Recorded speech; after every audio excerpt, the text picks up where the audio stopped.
პოლონელმა მოხალისეებმა ღონისძიება ეკოლოგიის დაცვას მიუძღვნეს. ეს მეორე ღონისძიება იყო, რომელიც სკოლებში შექმნილი ევროკლუბების მოსწავლეების მონაწილეობით განხორციელდა.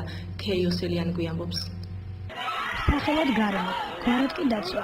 ასე დაგვეცნო კულტურისა და დასვენების პარკში ღიაცის ქვეშ გამართული ღონისძიების ერთ-ერთი მონაწილე, რომელმაც ღონისძიების სახელწოდებით მოცეკვავე ეკოლოგია ჯერ შინაარსი.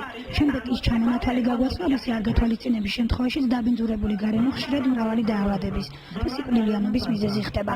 ბოლოს კითხვა დასვა, სიცოცხლე თუ სიკვდილი. არჩევანის გაკეთების საშუალება ყოველ სათითაოდ მისცა.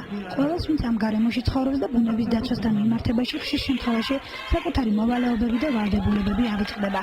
ცეკვაში ასახული სათქმელი, თუმარად გადმოცემული აკრძალვები, დაბინძურებული გარემოს საბოლოო შედეგობრივი მაჩვენებელი და ბოლოს დედამიწაზე მარტოდ დარჩენილი ბინადარი, რომლის მარტაობა სწორედ ადამიანთა დაუდევრობამ, უყურადღებობამ და ეკოლოგიისადმი გულგრილობამ გამოიწვია.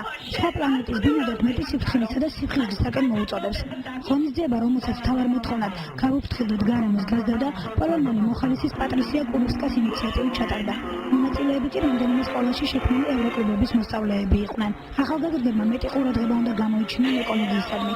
გარემოს დაცვა ხომ თითოეული ადამიანის ვალია. მსგავსი ღონისძიებებით შევეცდებით უფრო მეტი ადამიანი გამოვაფხიზლოთ და ამ სერიოზული პრობლემებისადმი გულისხმიერი გავხადოთ. აცხადებს თავად ღონისძიების ორგანიზატორი პატრისია კუროვსკა. ეს მოხალისეები უკვე სექტემბრის შემდეგ მუშაობენ ჩვენთან. ძალიან საინტერესოა მართთან მუშაობა. ეს უკვე ჩვენი მეორე ღონისძიება და ეძღვნება ეკოლოგიას. ამ კუთხით ახალგაზრდების ყურადღების გადატანა ძალიან საჭიროა, რადგან ისინი არ უფრთხილდებიან გარემოს. რა თქმა უნდა, ეს თემა ძალიან აქტუალურია მთელ საქართველოში, არა მხოლოდ ოზურგეთში.